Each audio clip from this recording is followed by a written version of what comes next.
So before I jump into this review, I just gotta talk quickly about that preview. I hope you've seen that preview because I can't wait for next week's episode. Next week's episode is going to have 2 new characters in the story. It's gonna have finally seen Goku and Vegeta's training and whatnot. But yeah, that preview, I can't fucking wait. I'm really hype about next week's episode. I mean, disregarding, what's happening in this week's episode, next week's episode is gonna just be like, the hype is real. Finally, baby, those 2 are gonna be in the anime.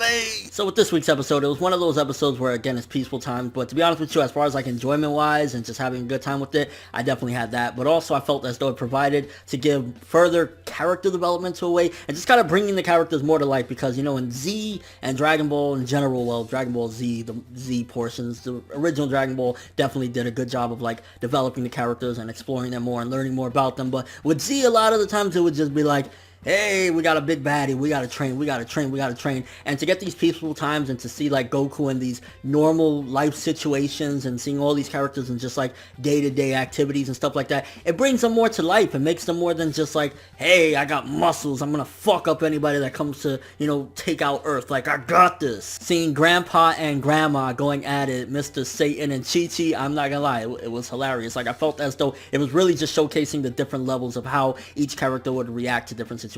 Like with the whole thing of Pan becoming a martial artist at some given point, Mr. Satan of course is all over that, and Chichi is on her bullshit. And speaking of Chichi, I'm not even gonna fucking lie, like Chichi is easily one of the most annoying characters in Dragon Ball. She is like strict to the point of stupidity, because like between not wanting a successor, oh no, Pan needs to be a martial artist, like she doesn't need that, and also stopping Goku from training, you dumbass. If these people don't have the strength to protect this world, I mean, just take a look, for example, with Beerus. Goku wasn't able to take out Beerus. He, had a decent fight with him, but imagine people even stronger than Beerus is out there, and her stupid delusions of like, oh no, they need to stop doing that, Goku needs to stop being a deadbeat grandpa and all this other shit. If he doesn't protect this world, there is no future for Pan. If Pan doesn't become a successor, because at this point, let's be real here, Goten, he ain't gonna be shit. Gohan, he wants fucking to put like a math textbook up his ass. Ain't nobody going to be able to protect this planet. We need a successor, and Goku still needs to be around. She needs to understand that she is basically married to the god of this world. Fuck Dende. Dende ain't doing shit. Dende ain't protecting this planet. It's Son Goku, so she needs to understand that. And this episode, it was just like, no. Like, who the fuck are you to be telling Gohan and Videl what their daughter is gonna do? Like, are you serious? Like, I wish Videl would have said, yo, shut up and sit down already. Like, I miss when the original Z and whatnot, when they had that little argument with Videl and Chichi when they first met. Like, I wish Videl would be a little bit more like that, a little bit more like, this is my daughter.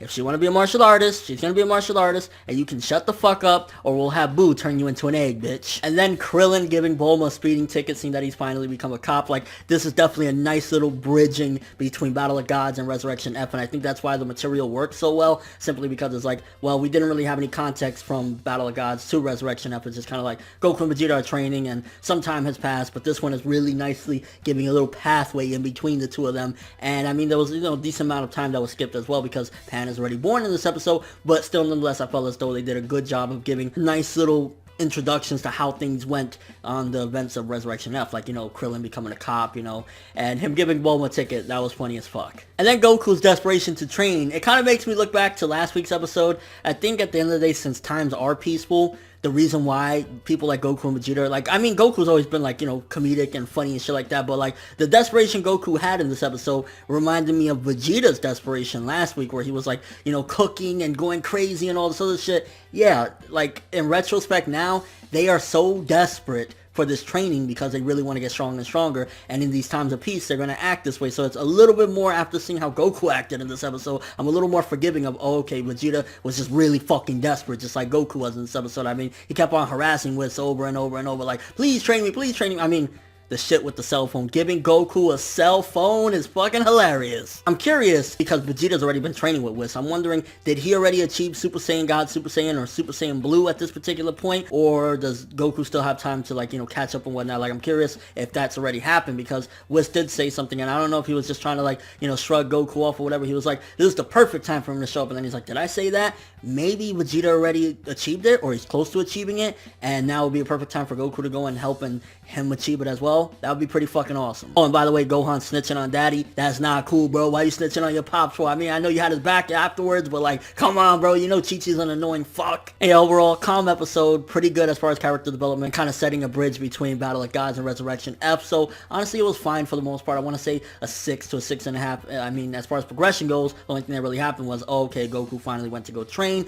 But the small little events like Krillin becoming a cop and everything was pretty nice to see how it slowly happened instead of just, you know, the immediate switch from Battle of Gods to Resurrection F. So, fine. 6, 6.5 for the most part for this episode. Can't wait for next week, though. It's going to be fucking hype. And, yeah. Fuck Chichi. But if you've seen the episode, let me know what you think. Are you hyped for next week? Did Chichi piss you the fuck off? Were you dying of laughter with Goku with a motherfucking cell phone? And just everything about this episode. Like, these episodes, I don't know what it was about the first 3 episodes of Super that I just didn't really feel the way they were doing it. But the latest 3 episodes, like Mr. Satan fighting Garby and all this other shit, have been really nicely giving good characterization to them and just kind of expanding upon them more than just, oh, we're Z fighters. Like, let's see who they are when they're not fighting Majin Buu and, you know, these crazy villains. Your overall thoughts of the episode, but that's all I have for this review. Thanks for watching. Hope you enjoyed. If you liked anything I had to say or enjoyed the video, drop me a like. I'd greatly appreciate it. And if you haven't subscribed, if you could do so as well, that'd be amazing. I'm ForneverWorld, and as always, people, have an awesome day.